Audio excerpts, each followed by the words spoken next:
in this panel, going to focus on Colombia's social agenda, social challenges, and the steps that are being taken to address them. Sometimes in media accounts, the social question doesn't get quite as much attention as regional relations, hemispheric affairs, or what's happening in the peace process. But as we all know, it is absolutely critical. And if Colombia is going to play a very effective role regionally and globally, and is going to implement any peace accords that happen to take place, it will need to deal with the profound social problems that the country faces.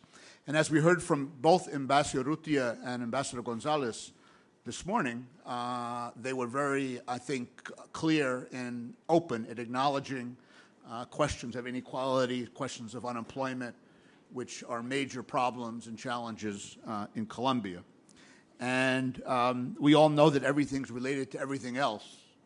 And it's clear that it's on a lot of these questions, it's going to be very hard to make progress in Colombia unless we see a reduction in levels of poverty and inequality. Bruce McMaster is el director del Departamento de la Agencia de Prosperidad Social en Colombia. Es economista de la Universidad de los Andes, tiene más de 20 años de experiencia como empresario social. Ha sido ministro de Finanzas adjunto y ha sido muy activo en muchas fundaciones sociales en Colombia, con una énfasis, especialidad en el tema de responsabilidad social empresarial. Entonces estamos muy contentos de tener al doctor McMaster con nosotros. Él está jugando un papel clave en este momento en Colombia, en el gobierno de Colombia, y estamos muy interesados en escuchar sus comentarios. Ana María Guerrero actualmente dirige la estrategia de responsabilidad social de la organización Ardila en Colombia. Es un grupo económico con empresas en diversos sectores de la economía. Ella es periodista de la Universidad Javeriana, con maestría en comunicación masiva de la Universidad de Boston, y siempre ha trabajado en toda su carrera en el sector social, en fundaciones también y empresas privadas y también con el gobierno. Así que Ana María tiene amplia experiencia en distintos sectores, pero siempre con el tema social. Muchas gracias, Ana María. Y el último expositor es Alejandro Martínez, que es presidente ejecutiva de la Asociación Colombiana de Petrolera.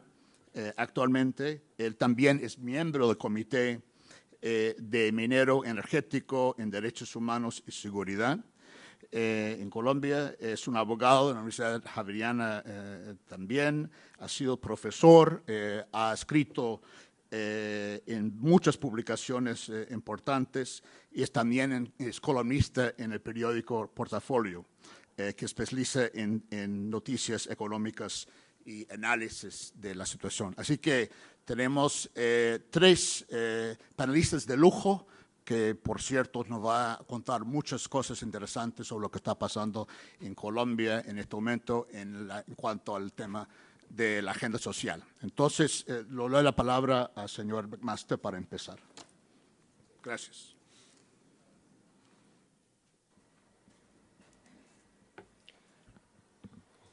Bueno, Michael, thank you very much. Thank you, Eric, for having us here and giving us the opportunity to show what Colombia is doing in social sector and social agenda. Como Michael dijo, vamos a hacer esto en español. Les quiero contar un poco sobre lo que está sucediendo en este momento en Colombia desde el punto de vista social. Están pasando muchas cosas en muchos frentes, están pasando muchas cosas desde muchas perspectivas, pero sin duda el foco de lo social o el foco en lo social en este momento es realmente importante y es realmente prioridad para el gobierno del presidente Juan Manuel Santos. El presidente Juan Manuel Santos, desde el inicio de su gobierno, ha entendido y así lo ha expresado y así ha sido coherente, digamos, en su desempeño, ha entendido que la mayoría de los problemas o la mayoría de los desafíos que tiene la economía colombiana tienen que ver con el tema social la sociedad colombiana tienen que ver con el tema social o pasan directamente por el tema social. Temas como la violencia, temas como la atención a las víctimas del conflicto o temas tan importantes como la construcción de una Colombia más igualitaria, una Colombia más justa, pasa obligatoriamente por tener una agenda social muy fuerte. Agenda social muy fuerte que está enmarcada, por supuesto, en una gran cantidad de decisiones que se han reflejado en instituciones, en decisiones presupuestales, pero también en decisiones sobre cuál es la perspectiva y cuál es el tipo de política que se va a llevar a cabo. Lo primero que yo diría es que la perspectiva de derechos es una perspectiva que ha impregnado realmente absolutamente todo lo que hemos venido haciendo nosotros en los últimos años. Los derechos humanos, los derechos de las personas, los derechos económicos, los derechos civiles son de la mayor importancia para el gobierno del presidente Juan Manuel Santos. Nosotros estamos trabajando incluso toda la política, por supuesto, de superación de pobreza dentro de una perspectiva de derechos. Estamos entendiendo que nosotros no tenemos un país en donde hay que hacer filantropía, estamos entendiendo que no tenemos un país donde hay que conmoverse por lo que sucede con ciertas capas sociales o con ciertas capas económicas, sino que lo que tenemos es un país que tiene que ser capaz de ofrecerle y garantizarle derechos económicos a la totalidad de su población, derechos civiles, inclusive, por supuesto, hemos creado incluso derechos nuevos, como es el caso de los derechos que se crearon en razón de la aprobación de la ley de víctimas, que seguramente algunos de ustedes conocen, pero que en todo caso, como ustedes se imaginan, lo que hace básicamente es reconocer que en Colombia hubo un conflicto armado, hay un conflicto armado y que ha producido víctimas y que una buena parte de la población colombiana se ha visto afectada por ello. Tenemos, como ustedes saben seguramente, tenemos cerca de 5 millones de víctimas del conflicto armado, con los cuales en este momento la sociedad colombiana tiene una responsabilidad, con los cuales la sociedad colombiana tiene en este momento una obligación que atender y ellos adicionalmente se encuentran completamente reconocidos en este momento en términos de su condición. Lo segundo es que, y desde el punto de vista institucional, se creó un sector, así como hay un sector de minas y energía, un sector de justicia, hay un sector de defensa, hay un sector de infraestructura, hay un sector que se ha denominado el sector de la inclusión social y la reconciliación. Y así se llama la entidad, así se llama el sector. Es muy importante esto porque esto no es simplemente un nombre, eso indica realmente cuál es el foco que se le está dando en este momento a la agenda social. Es una agenda inclusiva, es una agenda en donde se entiende que desde el punto de vista, por ejemplo, de pobreza moderada o desde el punto de vista de pobreza extrema o desde el punto de vista de víctimas del conflicto, el reto grande que tenemos es generar condiciones de inclusión social. Pero también, y esto es muy importante, pero también Colombia ha tomado la decisión de adelantar un proceso de reconciliación entre nosotros, de reconciliación al interior de nuestra sociedad. Y esto no es un tema de volvernos amigos, este es un tema de que realmente seamos capaces de producir las políticas, los hechos y los derechos que conduzcan a que tengamos un país en donde seamos capaces de superar un 65 años de conflicto armado que han producido una gran cantidad de consecuencias sobre las personas, sobre las familias, sobre las sociedades, sobre las municipalidades y sobre, por supuesto, la estructura de toda nuestra sociedad. Ese sector de la inclusión social y la reconciliación es el que yo tengo en este momento la responsabilidad de liderar y tiene a su cargo una estructura en la cual no voy a entrar ahora, sobre todo en virtud de los solo 10 minutos que tengo para conversar. Necesitamos un país más igualitario, un país más justo, un país que sea capaz de ofrecerle oportunidades a todos, un país que sea capaz de de asegurar que todas las trampas de la pobreza, que todos los círculos viciosos de la vulnerabilidad, que todos los efectos que ha producido el conflicto armado, pero también los efectos que ha producido la exclusión económica, sean superados. En eso estamos construyendo, es marco muy primordial de la política que estamos desarrollando hasta ahora. Desde el punto de vista poblacional, nosotros entendemos y tenemos una responsabilidad muy grande sobre por lo menos 3 grupos grandes poblacionales. Por una parte, tenemos al grupo de personas que se encuentran bajo vulnerabilidad económica. Allí tenemos personas en condición de pobreza y tenemos personas en condición de pobreza extrema. Colombia reconoce en este momento que tiene un desafío muy grande para lograr disminuir la pobreza en Colombia, para lograr disminuir la pobreza extrema. Colombia viene de cifras muy altas, hoy en día las cifras son bastante mejores, lo mostró el embajador Andrés González, pero ahorita les voy a mostrar en la misma gráfica un poquito, pero tenemos en todo caso un reto grande. Cuando llegamos al gobierno había, por ejemplo, cerca de 17 millones de personas en condición de pobreza, hoy en día ya podemos decir que estamos en menos de 15 millones de personas, es decir, hay 2 millones de personas menos probablemente en condición de pobreza, pero 15 millones de personas en todo caso es mucha gente, son muchas personas para un país como Colombia, son muchas personas para una sociedad como la nuestra, de manera que el reto que tenemos es un reto importante, perdón. Luego tenemos a las víctimas del conflicto, por supuesto. Las víctimas del conflicto, como les decía ahora a ustedes, tiene una característica especial, característica muy propia de Colombia, pero Colombia ya decidió y tomó una decisión que además no fue exenta de discusión, no fue exenta de debate. Hay en todo caso personas que no estuvieron de acuerdo con que hubiéramos pasado esta ley. Pues el gobierno decidió, con el Congreso de la República, decidió hacer la defensa muy fuerte de esta ley de víctimas que hace el reconocimiento, pero que toma también la decisión de hacer la reparación integral de las víctimas del conflicto, que no es solamente un tema económico, que no es solamente un tema fiscal, que es un tema también psicosocial, es un tema de reconciliación, es un tema de tratar de, en la medida de lo posible, como Estado colombiano, como colombianos, atender a las víctimas de nuestro conflicto. Y por último, por supuesto, tenemos un grupo poblacional de mayor importancia, que es el grupo de niños, niñas y adolescentes en condición de vulnerabilidad. Esos grupos son, como un todo, son muchas personas, estamos hablando de cerca de 20 millones, digamos, la suma sería cerca de 20 millones de personas, pero también entendemos que hay intersecciones en este grupo. Sabemos que hay niños que son víctimas del conflicto armado y que se encuentran en condición de vulnerabilidad económica. Pues bien, el ejercicio que nosotros hacemos es un ejercicio, digamos, detallado para tratar de identificar quién es cada uno de ellos y cuál es el tipo de apoyo que ellos requieren hoy día.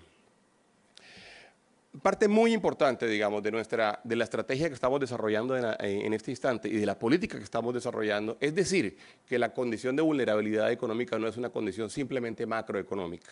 Aquí los economistas casi siempre me debaten y me rebaten. Aquí los economistas casi siempre me dicen, no, usted lo que tiene que hacer es tener una economía que genere ingresos y una economía que crezca. Pues bueno, nosotros entendemos y nosotros asumimos que especialmente la condición de vulnerabilidad económica en condición de pobreza extrema es una condición de exclusión económica. Entendemos que efectivamente la gente que está en condición de pobreza extrema, en la mayoría de los casos es porque no ha tenido oportunidades de estudiar, no ha tenido oportunidades de insertarse al mercado laboral o incluso se encuentra en regiones apartadas de nuestro país que no permiten que si el país crezca, nosotros seamos capaces de garantizarle a esas personas en particular que van a salir de la pobreza extrema. Por eso, la estrategia no solo es una estrategia macroeconómica, que lo es, sino es una estrategia micro, es una estrategia individual.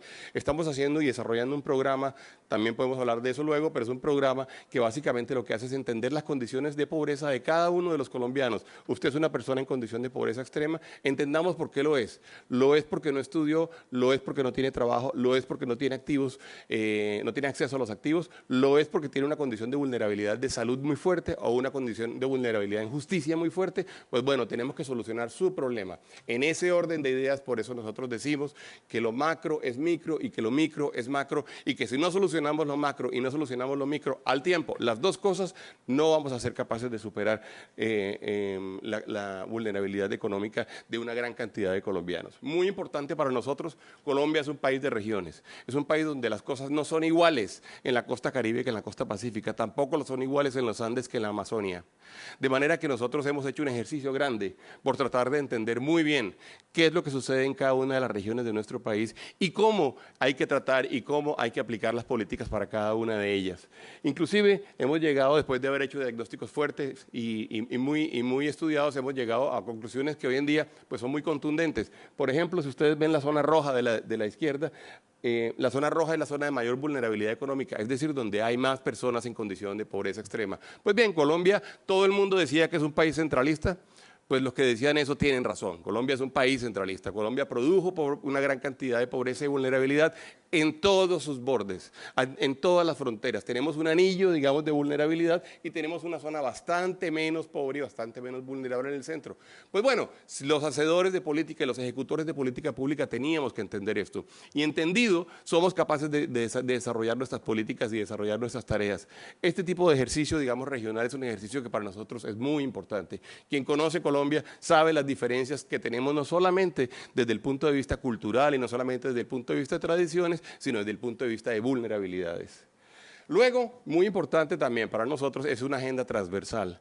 Este ejercicio es un ejercicio que no es solamente de nosotros, no es solamente del sector de la inclusión social y la reconciliación. Tenemos que ser capaces de poder coordinar todas las políticas del gobierno orientadas hacia este objetivo común. Y les voy a poner un ejemplo. Si estamos haciendo, como estamos haciendo en este momento, 100.000 viviendas que le vamos a entregar a los más vulnerables, es muy importante que esas 100.000 viviendas vayan a atender esta política. Si estamos haciendo vías y estamos haciendo carreteras, es muy importante que esas carreteras atiendan esta política. No es solamente... Sí es importante el comercio exterior, pero además también es importante la inclusión regional, de manera que yo soy como el encargado, digamos, de hacer esa advocacy a nombre de esta meta en particular ante todo el resto de sectores, ante el sector de justicia, ante el sector de educación, ante el sector de salud, ante el sector de infraestructura, ante el sector de la democracia. ¿Qué tenemos en términos de tendencias? Pues tenemos efectivamente indicadores que están mejorando. Como ustedes ven allí, la pobreza venía de niveles de cerca del 42% en el año 2008. Tenemos una meta de llegar al año 2014 a debajo del 32%. Muy probablemente lo vamos a lograr antes. De hecho, mañana estamos anunciando nuevas cifras de pobreza que son bastante halagüeñas. En términos de pobreza extrema veníamos de niveles de cerca del 16%. Hoy en día estamos hablando de niveles cerca del 10%. Tenemos una meta de llegar al 9.5%. Y muy importante, entendemos que la pobreza no es un tema solamente de ingresos. La pobreza es un indicador multidimensional. Usted no es pobre solamente porque no tiene ingresos, usted no es pobre solamente porque no gana dinero. Usted puede ser pobre, por ejemplo, porque no ha estudiado y porque nunca va a ser capaz de obtener un buen trabajo o un trabajo formal, o porque tiene una vulnerabilidad de salud muy grande, o porque tiene una vulnerabilidad desde el punto de vista de justicia muy fuerte o desde el punto de vista de seguridad. Trabajamos con los índices de pobreza multidimensional, así es como nos acercamos al problema, así es como nos acercamos a la solución del mismo en términos de un desafío. Creemos adicionalmente que nosotros no estamos haciendo una tarea que es solamente una tarea en la base de la pirámide. Nosotros no estamos en este instante ejerciendo un trabajo que es para sacar pobres de la pobreza extrema, no. Nosotros somos parte de un modelo de desarrollo progresista que busca tener una sociedad más igual, que busca tener una sociedad más equitativa y que busca tener un modelo en donde seamos capaces nosotros de movernos desde... ¿Cómo hago esto? De movernos desde una estructura piramidal, que es una estructura muy similar a la de todas las economías latinoamericanas, hasta hacia una estructura romboidal. Nosotros debemos ser capaces de asegurarle a Colombia que de aquí a unos años, y esa debe ser una meta de los colombianos, o sea, tiene que ser una meta de nuestra sociedad, que nosotros somos capaces de convertir esta estructura piramidal en un rombo. Debemos ser capaces de pasar de la pirámide al rombo, o como hablábamos, o como decíamos en inglés, from the pyramid to the diamond. Nosotros debemos ser capaces como modelo económico. Colombia hace rato no tiene un modelo de desarrollo social. Quizá el último modelo de desarrollo social que todavía estamos terminando de implementar fue el de la apertura en términos de las fronteras de comercio. Pues bien, Colombia en este momento está buscando construir un país más equitativo por la vía de tener un país que sea capaz de tener en este momento una estructura piramidal. Me pasaron un papelito que dice tiempo y yo les digo, thanks. Gracias, Bruce. Hazlo muy rápido para que todo entre. Muchas gracias. Ana María. Bueno, muchas gracias por la invitación. Voy a hacer unas reflexiones muy breves sobre cuál es la perspectiva de la empresa privada frente al panorama que nos acaba de presentar Bruce McMaster. Y básicamente pues, lo podría resumir en que ha habido un enorme progreso, así como es un hecho que tenemos enormes retos por delante. Primero voy a hablar del progreso y quisiera resaltar 3 puntos. El primero es que la inversión social privada en Colombia, digamos, tiene una tradición muy larga y es un hecho real que está creciendo. El segundo es que cada vez hay más compromiso de la empresa privada con el tema de la sostenibilidad, y el tercer punto tiene que ver con que la forma como se están invirtiendo los recursos sociales, los recursos privados, es mucho más estratégica y sostenible que en el pasado. Con respecto al tema de la creciente inversión social privada, pues hay varios indicadores o varios estudios que lo demuestran, como el hecho que el 42% de las 100 empresas privadas más grandes de Colombia tiene una fundación específicamente creada para ese punto. Y una encuesta, el último estudio que hizo la Asociación Nacional de Industriales el año pasado, que reflejaba que el 79% de sus afiliados tiene estrategias concretas, digamos, de responsabilidad social corporativa, en las que invierten el 2.4% de sus ventas anuales y que implican una inversión de 2.3 billones de dólares al año. Esto es solo una parte de la película porque estoy hablando de la Asociación de Industriales y no está teniendo en cuenta obviamente los otros sectores de la economía como el comercio y los servicios.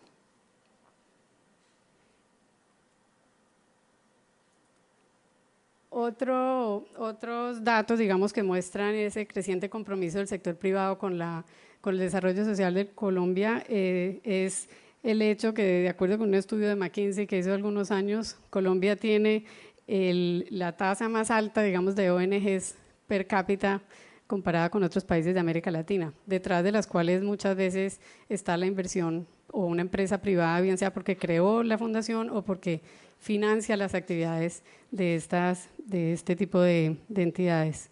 Y también un estudio que se publicó el año pasado muestra cómo ha habido una especie como de boom de fundaciones empresariales en Colombia. De hecho, el 84% de las fundaciones empresariales que existen hoy en el país fueron creadas en las últimas 2 décadas. Esto lo que muestra es que hay un creciente interés de la empresa privada en los temas sociales, al punto que se están creando entidades independientes específicamente para manejar y canalizar la inversión social de estos negocios. El tercer punto, frente a este crecimiento, digamos, en el interés del sector privado por ayudar al desarrollo social del país, tiene que ver con que las empresas privadas están asumiendo un compromiso público mayor frente a la forma como están obteniendo sus resultados económicos. Ya hay un consenso generalizado en el sentido que tan importante como producir utilidades es la forma como se producen esas utilidades. Cada vez hay más empresas colombianas publicando informes de sostenibilidad, como se muestra en esta gráfica. En el 2004, de las 100 empresas más grandes de Colombia, solo 3 publicaban informes de sostenibilidad y el año pasado pues ese número subió a 42. Y no solo están reportando más, sino que lo están haciendo siguiendo parámetros internacionales, como es el caso del Global Reporting Initiative, Global Compact, los objetivos del milenio, accountability, en fin, lo cual demuestra que repito, las empresas colombianas están rindiendo más cuentas sobre cuáles son sus impactos en el medio ambiente, en la sociedad, con sus empleados y en general con todo el grupo de shareholders con los que interactúa.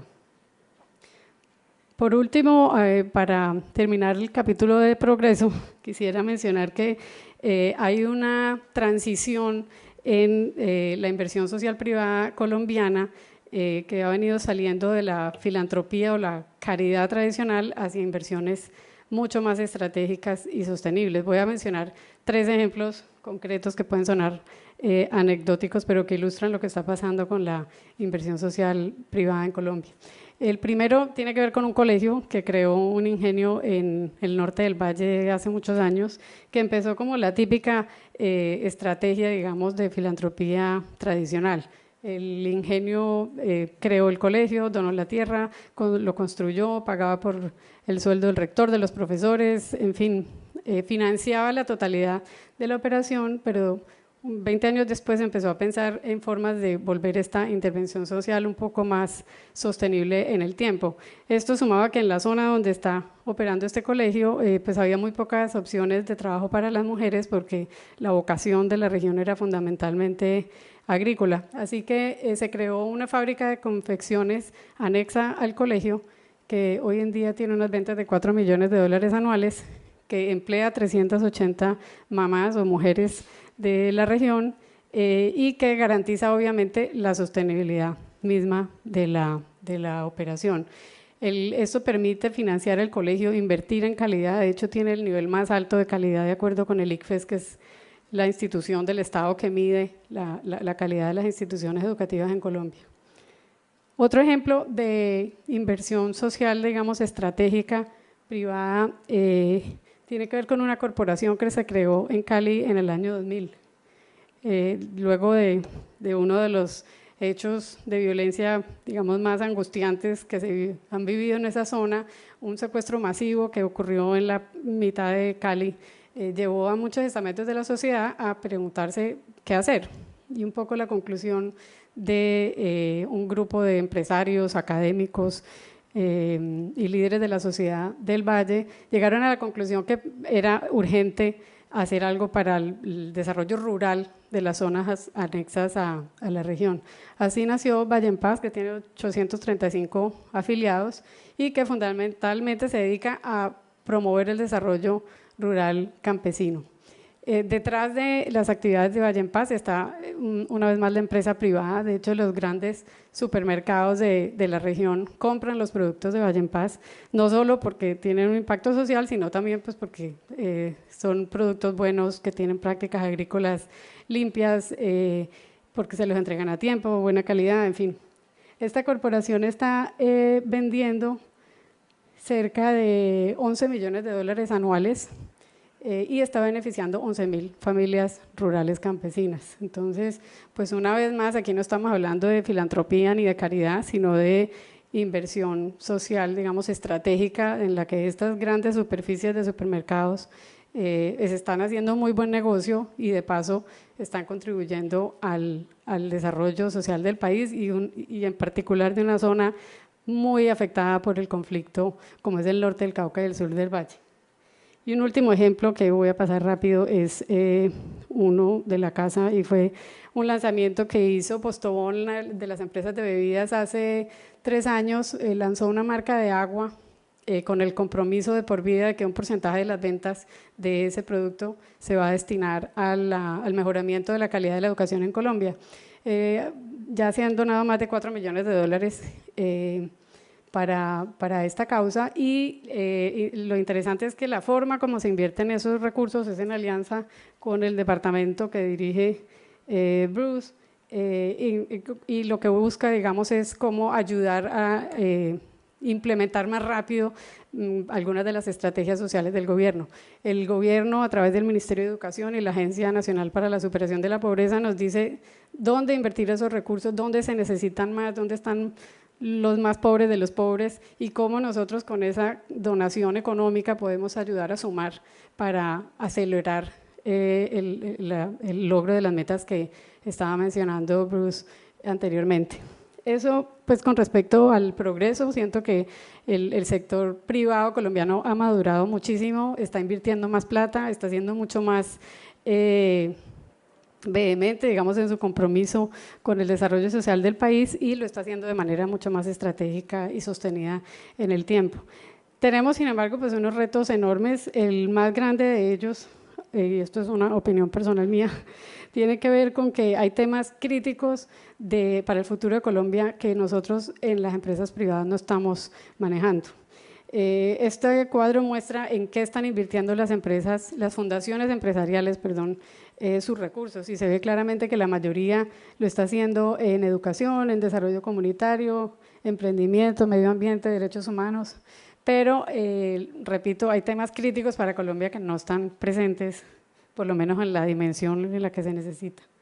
Me refiero al tema, para solo citar uno, de los desmovilizados de la guerra. Colombia tiene cerca de 55.000 personas que decidieron abandonar la guerra. Algunas de ellas pues están muertas, el 7%, el 17% está trabajando en el sector formal de la economía, el 29% está en el sector informal, el 18% reincidió en sus actividades ilegales y el 29% está siendo atendido por una gran estrategia muy bien pensada de la Agencia Colombiana para la Reintegración. El punto que quiero resaltar es que si nosotros como empresa privada no asumimos esto como una prioridad, y si el proceso de paz que se está negociando en La Habana tiene éxito, pues probablemente este país va a crecer y la población va a ser mucho mayor. Si nosotros no ayudamos al gobierno en esa tarea, pues muy probablemente vamos a repetir la historia de algunos países centroamericanos en la que pues, se firmó la paz, pero digamos eso no se tradujo necesariamente en una sociedad más equitativa y pacífica.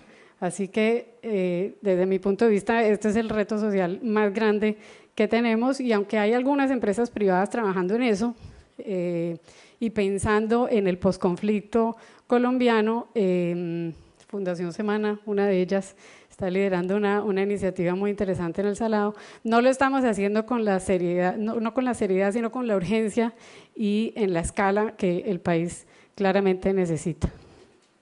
El segundo reto tiene que ver con que las empresas privadas tendemos a mostrar y a publicar los resultados de nuestra inversión social siempre en términos de cuánta plata doné y a cuánta gente beneficié. Y eso no necesariamente implica un resultado de impacto.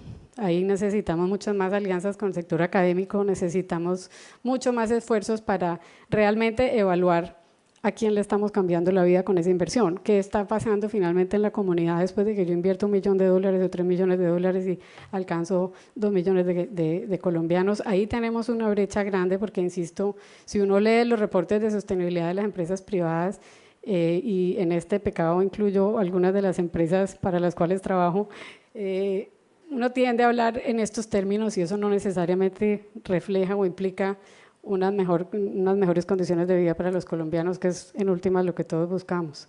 Y el último reto tiene que ver con que tenemos que buscar la manera de escalar los casos de éxito. Hay muchas historias como los 3 ejemplos que les mostré ahorita. Hay empresas privadas realmente innovando en cómo hacer más estratégica su inversión y cómo ayudarle al país, pero lo estamos haciendo a una escala muy chiquita. Si uno analiza, por ejemplo, la fundación o la empresa más exitosa para combatir nutrición infantil, pues tiene un alcance de 35.000, 45.000 niños, pero tenemos millones de niños desnutridos y así podría pues, mencionar esfuerzos en otros sectores del desarrollo.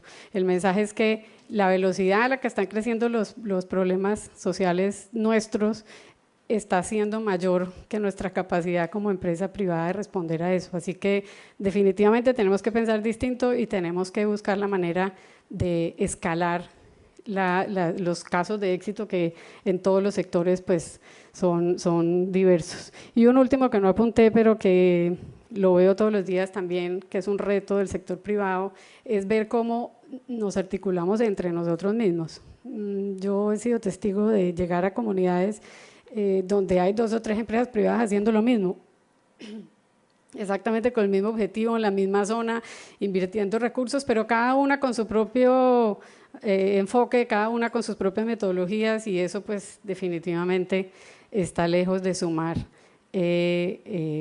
frente al reto gigante que tenemos por delante. Eso era todo, muchas gracias. Muchas gracias. Muchas gracias, Ana María. Alejandro.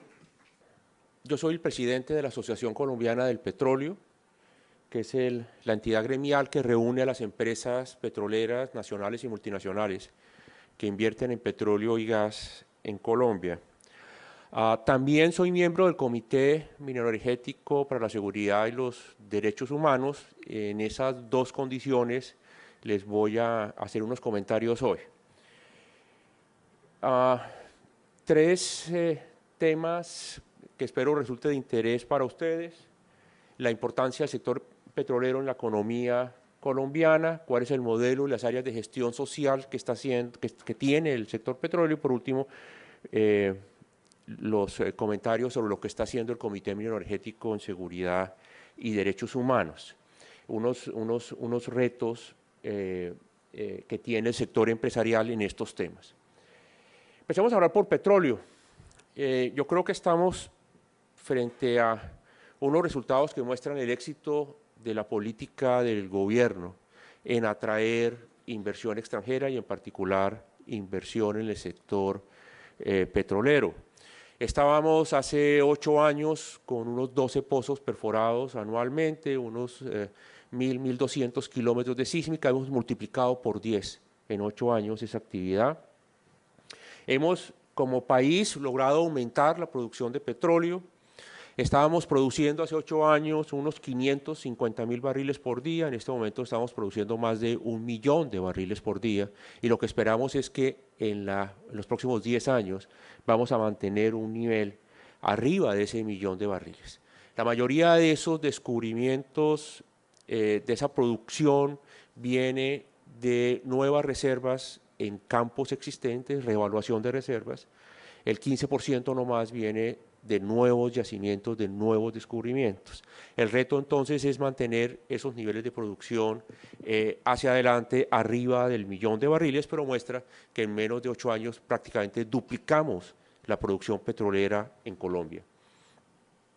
Eso ha permitido que el sector petrolero se convierta, y permítanme que tenga el atrevimiento de manifestarlo así, como la mejor oportunidad que tiene el país para acelerar su desarrollo económico y social. En este momento, el sector petrolero, en sus aportes fiscales en materia de impuesto a la renta, los dividendos que paga Ecopetrol al gobierno, regalías, está contribuyendo al Estado con una suma que equivale al 24% de los ingresos corrientes del gobierno central.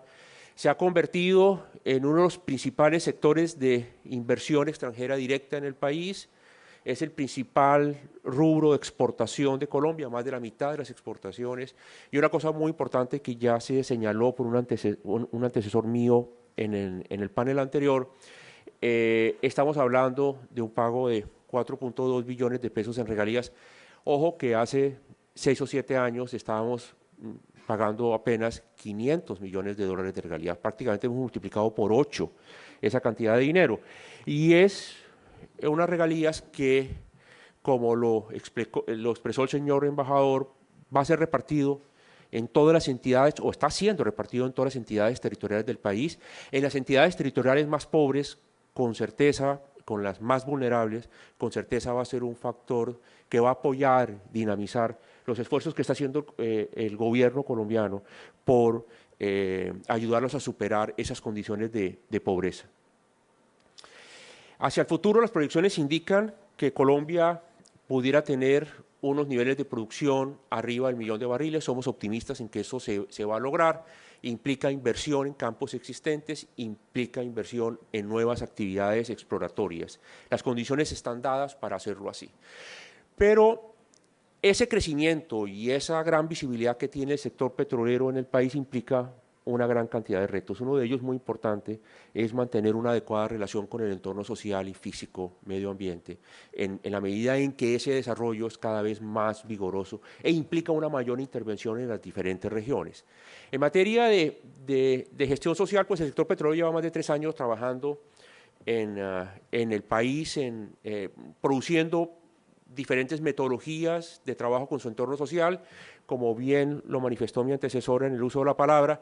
Arrancamos de un modelo netamente asistencialista, hoy en día tenemos un modelo que mira a apoyar al Estado en sus esfuerzos para generar mayor desarrollo económico y social, un modelo que es tripartito de comunidades, empresas y entidades estatales, sin reemplazar al Estado, con apalancamiento de recursos provenientes de terceros para generar mayor efectividad, pero también para generar sostenibilidad en el tiempo, con base en la identificación de buenas prácticas empresariales, utilizando estándares tanto nacionales e internacionales, entendiendo la responsabilidad social como el compromiso voluntario que tenemos los empresarios en apoyar al Estado en la consecución de unas mejores condiciones para impulsar el desarrollo económico y sostenible, siempre trabajando con comunidades vecinas y con comunidades y minorías étnicas vecinas a los proyectos. En materia de indicadores, yo comparto plenamente la apreciación que hiciste. Me parece precario que estamos diciendo cuánto estamos invirtiendo sin decir qué impacto está teniendo. Estamos avanzando en el gremio que presido precisamente en lograr indicadores de impacto para el sector petrolero y en este momento un foco importante es en el aseguramiento de buenas prácticas, en realizar un control sobre que las buenas prácticas que estamos generando realmente sí se están aplicando, y con eso avanzamos al siguiente paso, que es indicadores de impacto. Pero ustedes pueden ver acá, en diferentes áreas de gestión social, el trabajo importante que está haciendo el sector petrolero en el país. En materia de inversión social, quiero señalarlas o resaltar las diferentes áreas en las cuales estamos trabajando, las diferentes compañías. Acaba de salir recientemente el informe de las actividades del 2011, esperamos en un par de meses que salgan las del 2012. Eso implica retos para toda la industria. Yo parto de los retos del sector petrolero, pero creo que incluyen también al sector minero, al sector eléctrico y demás sectores empresariales. Lo primero es la identificación, documentación, universalización y aseguramiento de buenas prácticas. En otras palabras, no es suficiente con identificar las buenas prácticas, no es suficiente con ponerlas en documentos. Por supuesto que es necesario tenerlo, pero debemos asegurarnos de que las buenas prácticas sí se están aplicando, que sí se están implementando en los diferentes sectores. Es fundamental la coordinación entre el gobierno e industria para prevención y atención de los riesgos emanados de la conflictividad social. Nosotros estamos operando en unos entornos bastante complejos. Estamos hablando de sectores o regiones en el país donde la institucionalidad no es tan fuerte, donde los niveles de gobernabilidad no son los ideales. El sector entonces enfrenta una gran cantidad de expectativas que tienen las comunidades de que sean atendidas sus peticiones, sus necesidades. Allí trabajamos enormemente en generar una mayor presencia de estas instituciones, un fortalecimiento de las que están presentes para lograr superar estos retos. Estamos trabajando con el Gobierno Nacional en un protocolo para la atención de los incidentes, ver cómo se va a actuar mancomunadamente para atenderlos adecuadamente y dar respuesta a esas comunidades frente a esas expectativas que tienen, y apoyar los esfuerzos gubernamentales, como les decía, para el fortalecimiento de las instituciones regionales. Estamos trabajando al interior del gremio, digamos, es ayúdate que yo te ayudaré. Nosotros tenemos que poner nuestra parte y, por supuesto, trabajar en alianza con el gobierno en materia de fortalecer mecanismos sectoriales de las compañías a nivel regional para obtener sinergias en el trabajo que estamos haciendo en las diferentes regiones. Por ejemplo, con la Agencia Nacional para la Superación de la Pobreza Extrema, tenemos un convenio para efecto de, en las diferentes regiones petroleras, vamos a priorizar nuestros programas de inversión ya acordado con comunidades y autoridades locales hacia las poblaciones más vulnerables en esas regiones para ayudar a que superen esas condiciones de pobreza extrema. Y para eso estamos conformando unos comités regionales de las diferentes compañías para que puedan focalizar su trabajo y sus esfuerzos y con eso lograr una mayor efectividad en el trabajo que se hace en su relacionamiento con ese entorno social. Por último, hacer más eficientes los procesos de consulta previa, minorías étnicas. Estamos viendo problemas allí por las demoras injustificadas. Hay que tener un completo y total respeto a esos derechos culturales e identidad que tienen estas comunidades. Sin embargo, esas demoras pues están dificultando los niveles de inversión. Ahora, uno de estos espacios importantes de trabajo con el gobierno en materia de identificación y promoción de buenas prácticas es el Comité Mineroenergético para la Seguridad y los Derechos Humanos. Es una iniciativa que surge a nivel mundial de varios gobiernos, el gobierno británico, el gobierno noruego, Países Bajos, los Estados Unidos, ahora recientemente vinculado Francia, con importantes ONGs a nivel internacional en materia de derechos humanos y las principales multinacionales del sector minero y del sector petrolero a nivel internacional. Allí lo que se busca, lo que se pretende es mejorar el desempeño del sector de la industria extractiva en materia de su compromiso frente a los derechos humanos. En el caso colombiano, participan diferentes entidades, no las voy a leer, ustedes los ven allí listados, hay entidades del gobierno, compañías, embajadas y observadores nacionales e internacionales. En este comité mineroenergético se propicia el diálogo entre el gobierno y la industria, Cada una de las empresas y las organizaciones de la sociedad civil que participan en las reuniones aportan ideas y reflexiones, y eso se traduce en la promoción e intercambio constante de buenas prácticas. Hemos sacado buenas prácticas en diferentes temas. Buenas prácticas para la gestión de los riesgos de extorsión y secuestro, para apoyar al sector de defensa en la implementación de la política integral de derechos humanos y derecho internacional humanitario, en análisis de riesgo.